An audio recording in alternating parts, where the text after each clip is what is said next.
Progressive pensioners association ने pensioner महोत्सव आयोजित कर सामाजिक क्षेत्र में उल्लेखनीय अभूतपूर्व एवं प्रेरणादायी व्यक्तित्व के रूप में समाज और राष्ट्र को गौरवान्वित करने वाले 8 पेंशनर्स तथा 80 वर्ष की आयु प्राप्त करने वाले 25 सेवानिवृत्त कर्मियों को सम्मानित किया। समारोह में प्रधान जिला एवं सत्र न्यायाधीश ललित किशोर, जिला न्यायाधीश सिराज अली तथा शाजापुर के पूर्व कलेक्टर राजीव शर्मा, पूर्व संभागायुक्त शहडोल ने विक्रम अवार्ड से सम्मानित राष्ट्रमंडल एवं एशियाई स्तर के जिम्नास्टिक खिलाड़ी सीआरपीएफ के सेवानिवृत्त डीआईजी नंद कुमार भोंसले सहित 8 पेंशनर्स तथा 80 वर्ष की आयु प्राप्त करने वाले 25 सेवानिवृत्त कर्मियों को सम्मानित किया गया। कार्यक्रम को डीजे ललित किशोर तथा शाजापुर के पूर्व कलेक्टर व पूर्व संभागायुक्त शहडोल राजीव शर्मा ने संबोधित किया। चाहे आप पुरुष पेंशनर हैं, तब भी मुझे पता है कि आपने मनमानियां की हैं, और चाहे आप मातृशक्ति से आते हैं, तब भी मुझे पता है कि पूरे खानदान में किसी महिला से अगर कोई चमकते थे सारा परिवार, तो वो आपसे चमकते थे। तो मैं वीर पुरुषों और वीरांगनाओं के बीच में खड़े होकर 2-3 बातें कहूंगा। मल्हारगढ़ तहसील का एक युवक मंगलवार मंदसौर जनसुनवाई में शिकायतों की माला पहनकर कलेक्टर कार्यालय पहुंचा। युवक कार्यालय के गेट से जनसुनवाई कक्ष तक लौटते हुए गया। युवक का आरोप है कि नगर परिषद में हो रहे भ्रष्टाचार के सबूत देने के बाद भी अधिकारियों ने अनसुना कर दिया। इसके बाद युवक सिस्टम को जगाने के लिए ऐसा किया है। मल्हारगढ़ नगर परिषद लगातार भ्रष्टाचार को लेकर सुर्खियों में है। विगत दिनों नगर परिषद सभापति ने पद का दुरुपयोग कर अपने खेत पर जाने के लिए 13 लाख रुपए के सीसी रोड की स्वीकृति प्रदान कर दी थी। मामले में कांग्रेस ने ट्वीट कर बताया, भाजपा के राज में कमीशन और भ्रष्टाचार से परेशान सुनवाई के लिए लोट लगाने मजबूर हो गए हैं। शिकायतकर्ता गणेश प्रजापति ने बताया कि नगर पालिका परिषद द्वारा वार्ड क्रमांक 12 में नाला निर्माण भ्रष्टाचार, वार्ड नंबर 4 में कायाकल्प योजना का स्थिति निर्माण में भ्रष्टाचार, वार्ड क्रमांक 5 में अंबेडकर मांगलिक भवन के ऊपर ड्रम निर्माण की जांच को लेकर कलेक्टर को शिकायत कर ध्यान आकर्षण करवाया। शिकायत में आरोप लगाया कि वार्ड 12 में नाला निर्माण में इतने बड़े स्तर पर भ्रष्टाचार हुआ है। नाला निर्माण में 12 mm के सरिये की जगह 8 mm के सरिया लगाया गया है। डोम बनाने के पैसों से टीन का शेड बनाया गया। जब इसके बारे में निर्माण एजेंसी या ठेकेदारों से पूछा गया तो वह सिर्फ 12% कमीशन मिलने की दलील देते। युवक का कहना है कि नगर निगम के अधिकारी जनता के पैसों से ऐसे 50 भ्रष्टाचार कर रहे हैं, किसी भी मामले पर सुनवाई तक नहीं हो रही है। आज आपने कलेक्टेड आए हैं लोड लगाते हुए, क्या मांगे आप? मल्हारगढ़ नगर पंचायत में कायाकल्प योजना में नाला निर्माण में इतने भ्रष्टाचार हो, उसके कई बार मैंने प्रतिवेदन दिए हैं, पर इंजीनियर भावेश गंगरानी, सीएमओ राजेश गुप्ता, जो अनुकंपित सीएमओ 1992 से मल्हारगढ़ में अपनी जड़ें जमा चुका है, उनका ये कहना है तुम कहीं भी शिकायतें करो, हमने 12% कमीशन सबको दिया है। यहाँ तक ये कमीशन भोपाल तक जाता है। अगर ये जाँच नहीं होती तो ये माना जाएगा कि वास्तव में कमीशन भोपाल तक जाता है। एक तरफ जहां मोहन यादव सरकार इतने महत्वाकांक्षी योजनाएं चला रही है, और भ्रष्टाचार ने बिल्कुल अपनी जड़ें मध्य प्रदेश की मल्हारगढ़ नगर पंचायत में जमा ली। अभी मल्हारगढ़ नगर पंचायत के वर्तमान अध्यक्ष कछाव साहब के पुत्र वधू है, उनके कार्यकाल में इतने भ्रष्टाचार हो रहे हैं, अगर उनकी विधिवत जांच करवाई जाए तो उनका कार्यकाल शून्य घोषित करवाया जा सकता है। इतने भ्रष्टाचार। अभी वार्ड क्रमांक 5 भीमराव अंबेडकर मांगलिक भवन में प्रशासन ने डोम की स्वीकृति दी थी, शायद 25 लाख समथिंग। उसको आपने चद्दर शेड निर्माण करवा दिया, ना तो उसकी कोई इंजीनियर की जियो टेकिंग हुई, ना कोई जांच हुई, कोई मतलब नहीं उसका। इसी प्रकार वार्ड क्रमांक 6 नाला निर्माण भ्रष्टाचार 56 लाख का, 8 mm का सरिया लगाया गया, और राजेश गुप्ता सीएमओ इंजीनियर द्वारा 12 mm का बिल पास किया गया। इसकी लोकायुक्त में जांच चली गई है, पर वहाँ भी इन्होंने फोन लगा दगा ले दे रफा दफा करके मामले को खत्म कर दिया है। वार्ड क्रमांक 12 नाला निर्माण 1 करोड़ 54 लाख का नाला है, उसमें भी 12 mm का सरिया आप डीपीआर में खोल रहे हो, और 8 mm का लगा रहे हो, उसमें नाला पूर्ण रूप से क्षतिग्रस्त हो चुका है, फट चुका है। एक आप 10 फीट के नाले को आगे जाके 2 फीट की नाली में तब्दील कर दिया आपने। इतना भ्रष्टाचार है मल्हारगढ़ नगर पंचायत में। इसी प्रकार अभी कायाकल्प योजना में पुरानी जनपद का सीसी रोड निर्माण किया है इन्होंने। 2 महीने हुए, मात्र 2 महीने में रोड फट गया। क्या चाहते हो?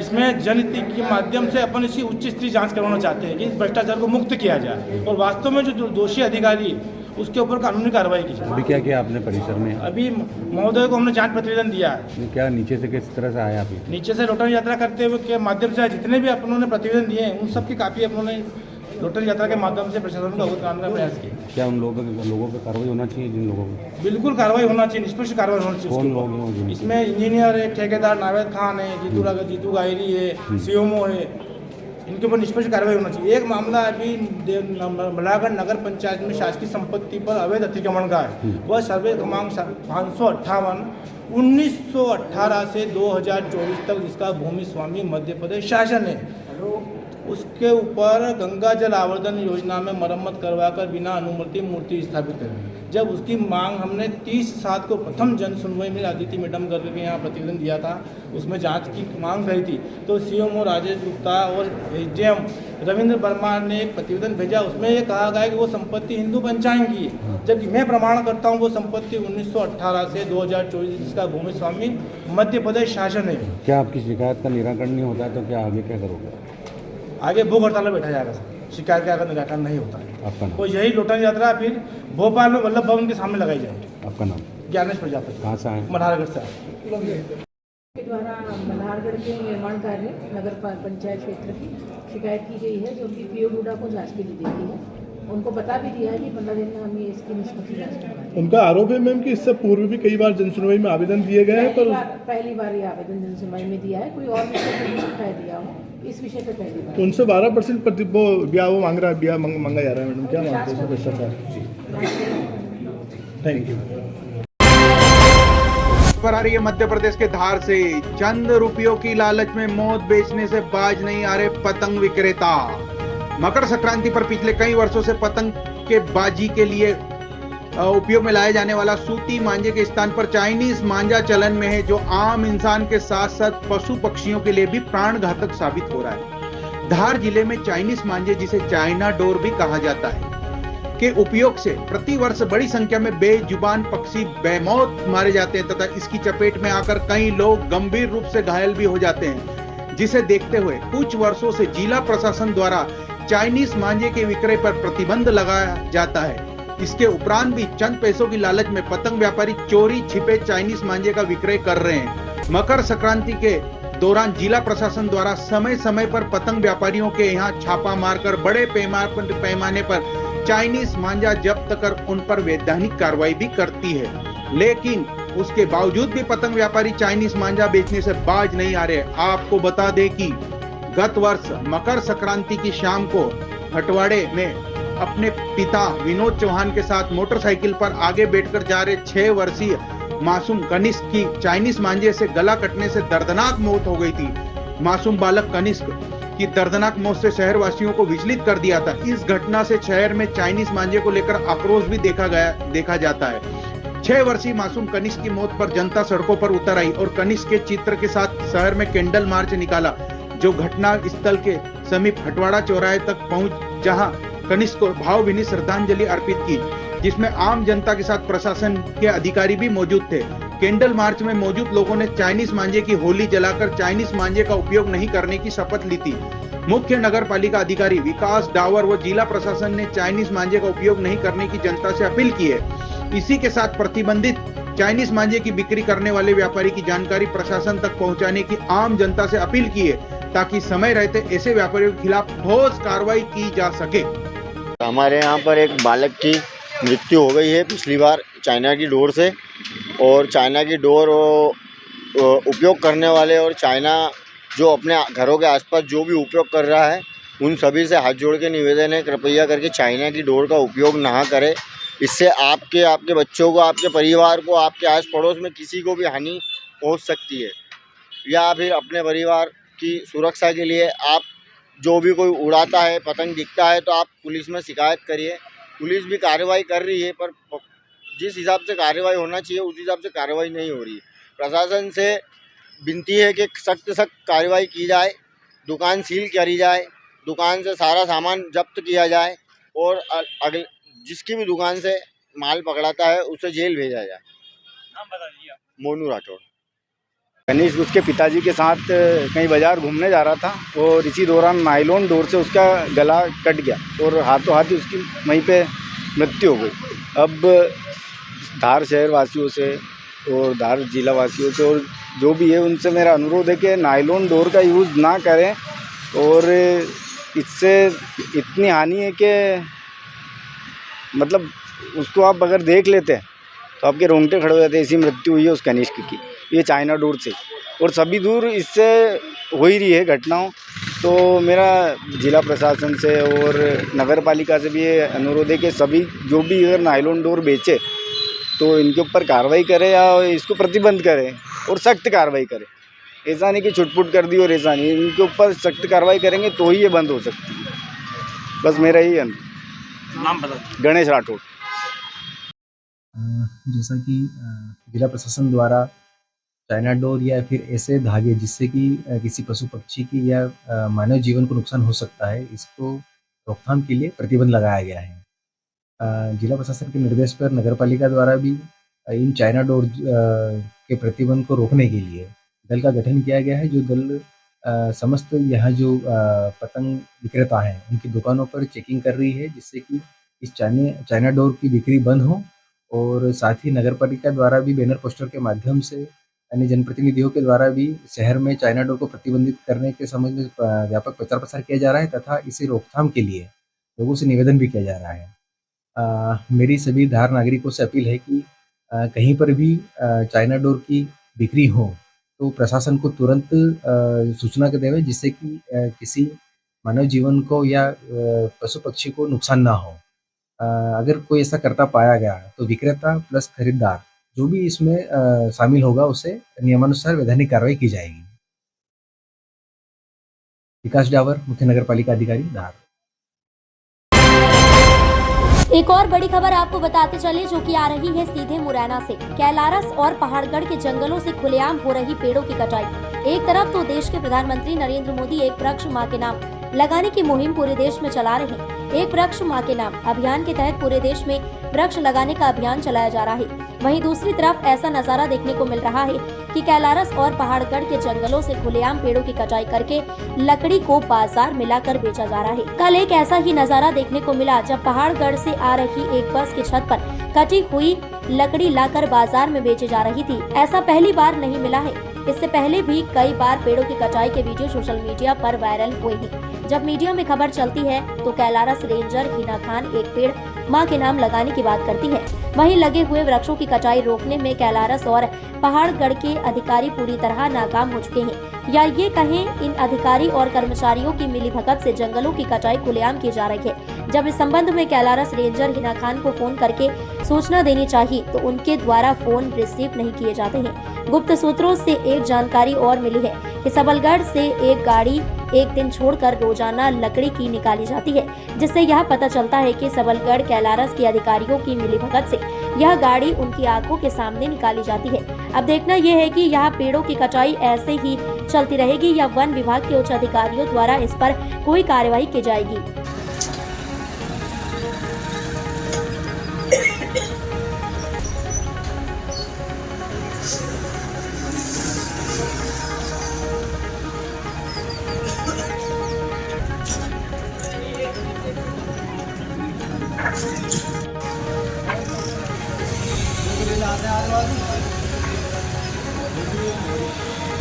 तो लाए तो जंगल में दी रहे ना काट के।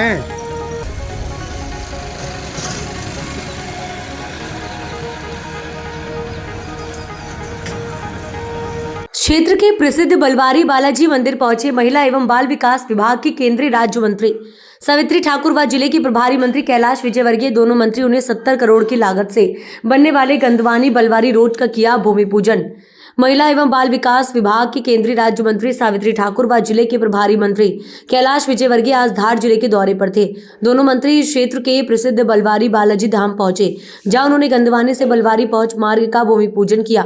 इस रोड की दुरुस्तीकरण के वर्षों से क्षेत्रवासियों को दरकार थी, जो अब पूरी हो रही है। गंदवानी से बलवारी पहुंच मार्ग 70 करोड़ रुपए की लागत से बनाया जाएगा। केंद्रीय राज्य मंत्री सावित्री ठाकुर ने बताया कि मेरे सन 2014 में संसद रहते हुए मैंने अवल्दा से बाग रोड बनवाया था और अब ये बनवा रही हूँ। मंत्री सावित्री ठाकुर ने क्षेत्रीय जनप्रतिनिधियों को भी आड़े हाथों लेते हुए कहा कि उन्हें ये वर्षों पुरानी समस्या नजर नहीं आई, जीतने के बाद जनता की समस्या भूल जाते हैं। यहाँ पर जो है सुंदरकांड के पाठ करवाए और क्या कुछ सौगातें जो है वो दी गई है। ये क्या गंदवानी आदिवासी बेल्ट है और ये विकास से वंचित क्षेत्र है। आज तक यहाँ जो भी रहे हैं जनप्रतिनिधि ठीक से कर नहीं पाए। जब मैं 2014 में थी तावलदा का बाग तक रोड बनाया था, तो अभी हमारे प्रभारी मंत्री माननीय कैलाश विजयवर्गीय जी भी आए थे, जिला अध्यक्ष जी भी, हम लोग आए थे और मैं 8-15 दिन से इस रोड के लिए लगी थी। बीच में मैं एक बार आके चली गई, तो यहाँ जब मैं निकली तो बड़ा रोड इतना ख़राब है जो कि यहाँ के लोगों को, आदिवासी भाई बहन किसानों को जो सौगात मिलना थी, पर क्योंकि यहाँ के लोग चाहते नहीं हैं कि जो भी जनप्रतिनिधि रहे हैं उनका आज तक ध्यान नहीं गया। क्यों नहीं गया? क्योंकि जीतने के बाद भूल जाते हैं। तो इसका हमने रोड का भूमि पूजन किया और जल्दी से यहाँ के लोगों को ये सौगात मिलेगी। मध्य प्रदेश में डॉक्टर मोहन यादव की सरकार को 1 वर्ष पूर्ण होने पर धार में भाजपा जिलाध्यक्ष मनोज सोमानी ने उनके 1 वर्ष के कार्यकाल की उपलब्धियां बताई। भाजपा जिलाध्यक्ष मनोज सोमानी ने भाजपा कार्यालय में एक प्रेस वार्ता में कहा कि मध्य प्रदेश के मुख्यमंत्री डॉक्टर मोहन यादव ने 1 वर्ष के कार्यकाल में पूरे प्रदेश में विकास की गंगा बहा दी। पूरे प्रदेश में उन्होंने कई प्रकार के कार्य कराए हैं, जिसका लाभ समाज के हर वर्ग के लोगों को मिल रहा है। साथ ही उन्होंने कहा कि इस 1 वर्ष के कार्यकाल के दौरान धार को भी मुख्यमंत्री डॉक्टर मोहन यादव ने कई सौगात दी है। भारतीय जनता पार्टी की यशस्वी डॉक्टर मोहन यादव जी की सरकार का पूर्ण हुआ है। इसके निमित्त सरकार ने जो 5 साल का रोड मैप रखा था उसमें 1 साल में पूर्ण किया है और आगे भी हमारे प्रदेश के अंदर जिस प्रकार से प्रधानमंत्री ने 4 जातियों का उल्लेख किया है, किसान, युवा, मजदूर और महिला, उन सबका समुचित विकास हो, उनका जीवन स्तर उठे, इसके लिए सरकार, हम सब ने देखा है कि जो एक बड़ा सपना था जिस प्रकार से भारतीय जनता पार्टी के प्रधानमंत्री अटल जी का कि प्रत्येक गांव को सड़क से जोड़ना, उसमें हमने निरंतर प्रधानमंत्री सड़क के माध्यम से किया, मगर उन्होंने एक सपना और सोचा था, नदियों को नदी से जोड़ना। देश है और यहाँ सिंचाई साधनों की जितनी अच्छी व्यवस्था होगी, जितनी बिजली की व्यवस्था होगी, उसी के तहत नदी जोड़ों की जो योजना है, जो बड़ी बड़ी केन बेतवा चंबल लिंक, जिसके कारण 50 लाख हेक्टेयर जो सिंचित है वो आने वाले समय में 1 लाख हेक्टेयर तक पहुंच जाएगी। ये एक बहुत बड़ा उपलब्धि है। साथ ही साथ उन्होंने अपने जो धार्मिक पर्व है उन पर्वों को लेकर भी उनका बोनस भी दिया। ये एक बड़ी उपलब्धि है जिसको बाद में कई सरकारों ने भी अपनाया है। और आज 13 दिसंबर को 1 वर्ष मध्य प्रदेश की डॉक्टर मोहन यादव की सरकार को हुए हैं। उसके निमित्त हमारी सरकार ने कई जन कल्याणकारी योजनाएं जो पूर्व में भारतीय जनता पार्टी की सरकार चला रही थी उनको आगे बढ़ाया है। चाहे वो युवा हो, चाहे महिला हो, चाहे किसान हो, चाहे मजदूर हो, सबके लिए कुछ न कुछ योजना निकाल कर हमने आगे बढ़ाई है। निश्चित ही नदी जोड़ने का एक बड़ा काम हुआ है कि 2 नदियों को, बड़ी बड़ी नदियों को जोड़ा है। उद्योगों के लाने के लिए निरंतर संभाग में कानवेल करना और विदेशों में भी जाके यहाँ पर उद्योग लाना, जिससे कि हमारे यहाँ जो रोजगार की अनुपात है, समस्या है, उसको दूर करके निश्चित ही रोजगार के अवसर बढ़ेंगे, सिंचाई के साधन बढ़ेंगे। नदियों के जोड़ने से आज लक्ष्य लिया उन्होंने, जो 50 लाख हेक्टेयर है वो 1 लाख हेक्टेयर करना है। तो निश्चित ही इस दिशा में सरकार बढ़ रही है कि हम नीचे तक के व्यक्ति का जीवन स्तर कैसे सुधार सकते हैं। केंद्र की जो योजना है उनका इम्प्लीमेंट करना, साथ ही साथ सभी का कल्याण हो। धार जिले के धर्मपुरी के कांग्रेस नेता नाना सेन के साथ एक हैरान करने वाली ठगी का मामला सामने आया है, जिसमें ठगों ने इंदौर के कमिश्नर दीपक सिंह के नाम से फेसबुक और फ्रेंड रिक्वेस्ट भेजी और फेसबुक पर बातचीत के दौरान नाना सेन से मोबाइल नंबर लेकर फिर एक दोस्त की जानकारी देकर उन्हें नंबर दिए गए। जब नाना सेन को इंदौर कमिश्नर दीपक सिंह के नाम से एक फेसबुक फ्रेंड रिक्वेस्ट प्राप्त हुई, ये फ्रेंड रिक्वेस्ट ठग ने भेजी थी, जिसमें खुद को कमिश्नर बताया और मोबाइल नंबर लेकर बताया कि मेरा एक दोस्त है, उसका ट्रांसफर हो गया है। जिसके बाद ठग का नाना सेन के पास कॉल आया और ठग ने आगे बताया कि उसके पास कुछ इलेक्ट्रॉनिक आइटम्स हैं जो वह बेचना चाहता है और इन आइटम्स को डिटेल्स वह नाना सेन को व्हाट्सएप पर भेजेगा। देखिए ये रिपोर्ट। कुछ देर बाद ठग ने व्हाट्सएप पर नाना सेन को bed, sofa set, dinner table और अन्य सामान की जानकारी भेजी। तब ठग ने कहा अगर आपको आइटम पसंद आता है तो डिलीवरी फ्री होगी और पेमेंट फोन पे या गूगल पे से किया जा सकता है। हालांकि ठग ने एक शर्त भी रखी कि डिलीवरी के पहले सिक्योरिटी के रूप में 7,150 रुपये जमा करने होंगे ताकि वह डिलीवरी का पूरा भरोसा दिला सके। ठग ने कहा डिलीवरी के बाद बाकी पेमेंट लिया जाएगा, पर पहले आपको सिक्योरिटी जमा करना पड़ेगा। नाना सेन ने ठग की इस बात पर सवाल उठाया और कहा कि डिलीवरी के बाद ही पेमेंट किया जाए, लेकिन ठग ने फिर से दीपक सिंह का नाम लिया और नाना सेन को भरोसा दिलाने की कोशिश की। ठग ने कहा दीपक सिंह से बात करके वह कोई दिक्कत नहीं होने देगा। कुछ देर बाद एक और नंबर से कॉल आया जिसका ट्रू कॉलर पर दीपक सिंह IAS नाम से डिटेल आई और नाना सेन को खुद को कमिश्नर दीपक सिंह बताते हुए इस व्यक्ति को पेमेंट डालने को कहा। ठग के द्वारा किए गए इस पेमेंट रिक्वेस्ट पर नाना सेन ने संदेह जताया और ठगी का शिकार होने से पहले ही सतर्क हो गए। नाना सेन ने बताया कि जिस फेसबुक ID से रिक्वेस्ट भेजी गई है वह गलत थी और यह इंदौर कमिश्नर दीपक सिंह के नाम से बनाई गई एक फर्जी ID थी। ठग ने न केवल उनका विश्वास तोड़ा बल्कि उनके पैसे भी मांगने की कोशिश की। इस घटना के बाद पुलिस प्रशासन ने साइबर ठगी के मामले में सख्त कार्रवाई की चेतावनी दी है और लोगों को सावधान रहने की अपील की है। इंदौर कमिश्नर दीपक सिंह ने पूर्व में भी शिकायत की थी और लोगों से आग्रह किया था कि मेरे नाम से फर्जी ID बनाकर किसी से ठगी करता है तो सावधान रहें। हाँ सर नमस्कार। नमस्कार सर। हाँ नाना सेन बात कर रहे हो? जी सर मैं नवीन सिंह तोमर बात कर रहा हूँ, CICP inspector Indore CICP unit से। जी वो दीपक सर ने आपका नंबर दिया सर मुझे। दीपक? हाँ दीपक सिंह सर ने। दीपक सिंह कौन? वो सर ने नंबर दिया था, दीपक सर ने। कौन है दीपक सर? आपका बात नहीं होगी दीपक सर से? दीपक सर वो कमिश्नर साहब से बात हुई थी मेरी। हाँ हाँ हाँ उन्होंने नंबर दिया है। जी बोलिए। सर एक्चुअली मेरा यहाँ से ना ड्यूटी ट्रांसफर हो गया है तो मेरे पास में कुछ हाउस होल्ड फर्नीचर आइटम थे, कुछ इलेक्ट्रिक आइटम थे जी, वो मैं सेल आउट करके जा रहा था तो उसी पकड़ूंगा सर से मेरा बात हुआ तो उन्होंने आपका नंबर दिया। ये आपका व्हाट्सअप नंबर है क्या सर? जी व्हाट्सअप नंबर ही है। ठीक है सर, मैं आपको ना व्हाट्सएप में जो सारा आइटम है मेरे पास में उनका डिटेल वगैरह आपको सेंड कर देता हूँ। अगर आपको अच्छा लगे तो आप मुझे बताइए। ठीक है ठीक है ओके सर। ठीक है सर। बोलिए सर देखा अपना आइटम? जी सर देखा। अच्छा है सर, तो पेमेंट कैसा होगा सर इसमें? आपको सर अगर आपको लेना है तो मैं आपको फ्री डिलीवरी करवा दूंगा सर आपके होम टाउन पे। हाँ हाँ तो पेमेंट के लिए फोन पे गूगल पे यूज करते हो? हाँ सर करता हूँ ना।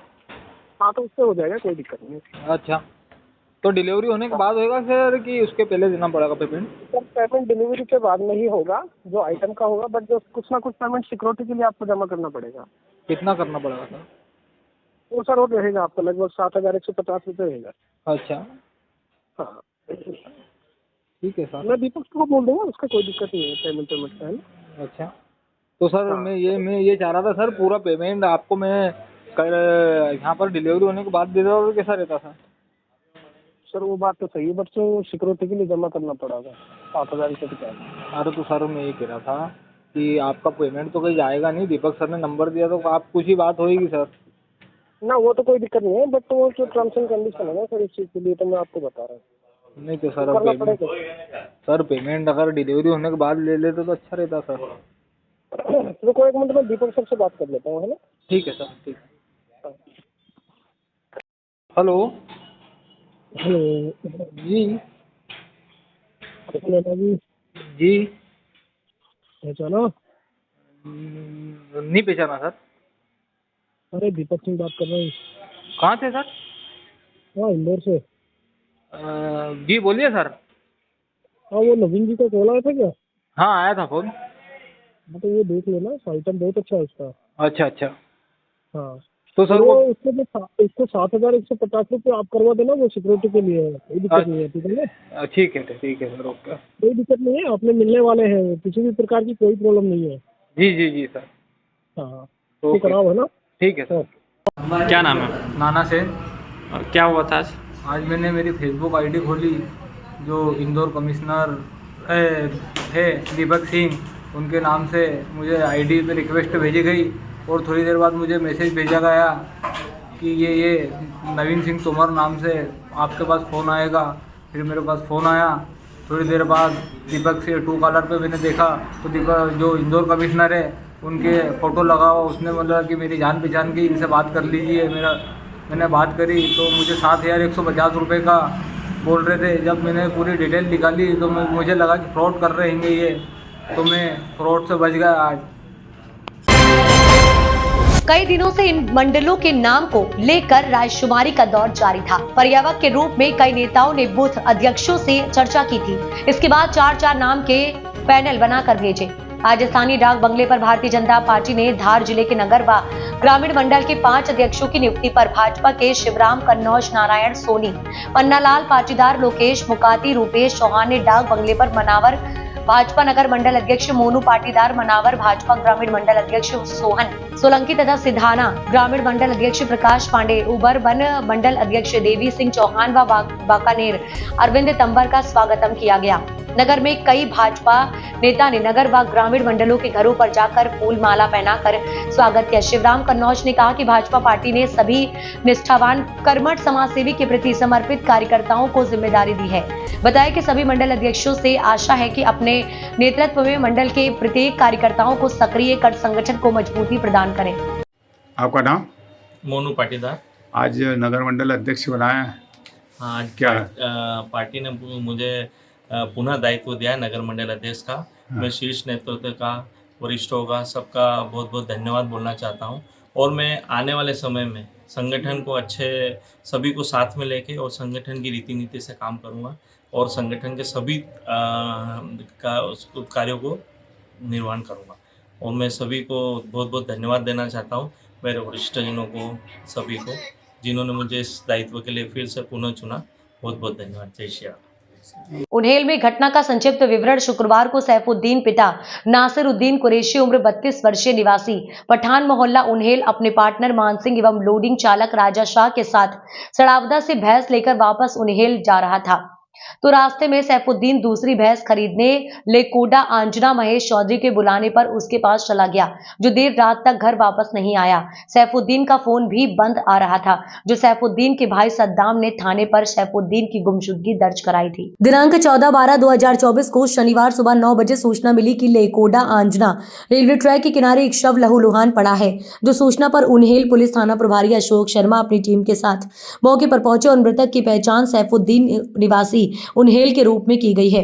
पुलिस के द्वारा उपरांत तत्काल मौके की कार्यवाही की जाकर मर्ग कायम कर 42-24 धारा 194 BNSM का पंजीबृत कर जांच में लिया गया। मर्ग जांच पर से पाया कि मृतक की हत्या उसके पास रखे 30,000 से ज्यादा रुपयों को लूटने के इरादे से की गई तथा गुनाह छिपाने के लिए शव को रेलवे ट्रैक के किनारे फेंका गया, जो थाने पर अपराध क्रमांक 438/2024 धारा 103(1), 309(6), 238 BNS का पंजीबृत कर विवेचना में लिया गया। पुलिस अधीक्षक प्रदीप शर्मा के दिशा निर्देश व अतिरिक्त पुलिस अधीक्षक ग्रामीण नितेश भार्गव के मार्गदर्शन में नगर पुलिस अधीक्षक नागदा ब्रजेश श्रीवास्तव को आवश्यक निर्देश देते हुए थाना प्रभारी उन्हेल अशोक शर्मा को तत्काल कार्यवाही कर हत्या करने वाले तलाश में जुट आरोपी को शीघ्र छानबीन कर अज्ञात आरोपियों की गिरफ्तारी हेतु निर्देशित किया गया। पुलिस की कार्यवाही घटना गंभीर प्रकृति के होने से वरिष्ठ अधिकारियों के मार्गदर्शन में थाना प्रभारी उन्हेल द्वारा अपनी टीम के साथ त्वरित कार्यवाही कर साइबर सेल की मदद से भौतिक व तकनीकी साक्ष्य एवं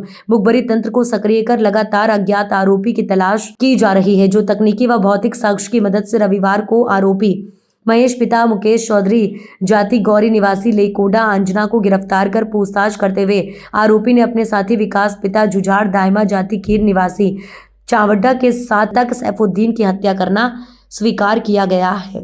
आरोपी महेश के कब्जे से लूट की रकम 30,150 व मृतक सैफुद्दीन का आधार कार्ड व घटना में प्रयुक्त घटना स्थल पर डंडा एवं पार्टनर में प्रयुक्त TVS मोटरसाइकिल जब्त की गई एवं आरोपी विकास के कब्जे से लूट की रकम 1,500 रुपए जब्त की गई। आरोपी गढ़ों के कब्जे से 31,650 रुपए, मृतक का आधार कार्ड एवं घटना में प्रयुक्त डंडा मोटरसाइकिल बरामद की गई है।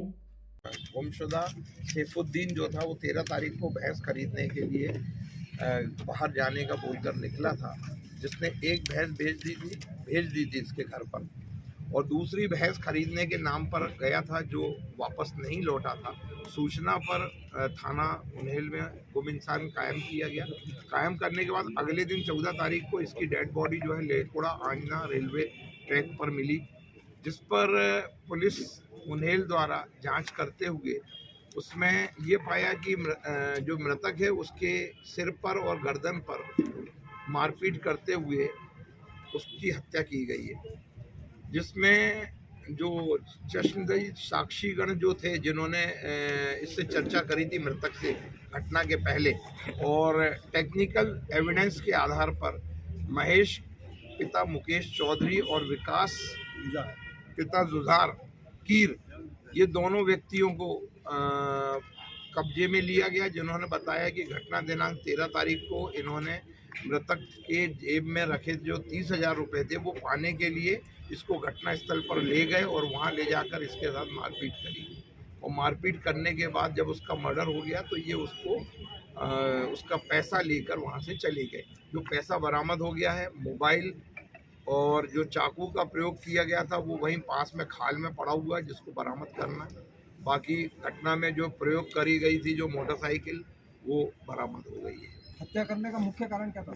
हत्या करने का, चूंकि आरोपी महेश जो है ये ऑनलाइन गेम रमी खेलता है, जिसमें इसने अपना पैसा पूरा खर्च कर दिया था जो इसके पिताजी ने अपने ट्रैक्टर की किश्त भरने के लिए दिया था। तो पिताजी का तकाजा हो रहा था कि भाई वो पैसा जमा करो जो फाइनेंसर को जमा करना है, ये जमा नहीं कर पा रहा था। इस पर इसको चूंकि जानकारी थी कि मृतक के पास में 30,000 रुपये लेकर ये भैंस खरीदने आ रहा है, तो इसने सोचा कि ये इसको मार कर वो पैसा अपने को मिल जाएगा और अपन अपनी किस्त जमा कर देंगे तो पिताजी का तकाजा खत्म हो जाएगा। सर, आमतौर पे आजकल ये मोबाइल का दौर है और इसमें प्राइवेसी देखी जा रही है, मैं परिजन अपने बच्चों को वॉच नहीं कर पाते हैं, इस तरह के गेम खेलते हैं, इसको लेकर कोई संदेश आप देना चाहिए? यही है कि हमारे परिजनों को ये ध्यान रखना चाहिए कि भाई हमारे बच्चे मोबाइल का दुरुपयोग ना करें, और इस तरह के गेम पे अगर खेल रहे हैं उसका पैसा कहाँ से आ रहा है, या जो पैसा हम अपने बच्चों को या किसी बड़े को भी दे रहे हैं उसका वो सदुपयोग हो रहा है कि नहीं हो रहा है, इस पर हमको अपनी नज़र रखना चाहिए।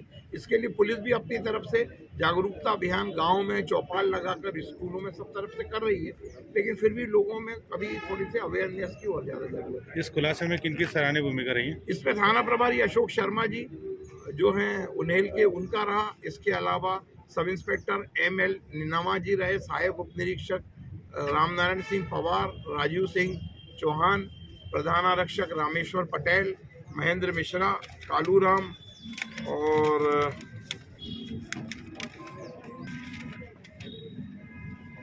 आरक्षक देवेंद्र, हेवेंद्र, संजीव नैन, उदय सिंह यादव, अखिलेश यादव, महिला आरक्षक आरती पाल और होमगार्ड सैनिक पवन, इन सभी की अच्छी भूमिका रही। इन्होंने 24 घंटे में इस मर्डर को ट्रेस कर लिया था, लेकिन कड़ी से कड़ी जोड़ते हुए आरोपियों की पूरी लिखापढ़ी करने की कार्रवाई 48 घंटे में।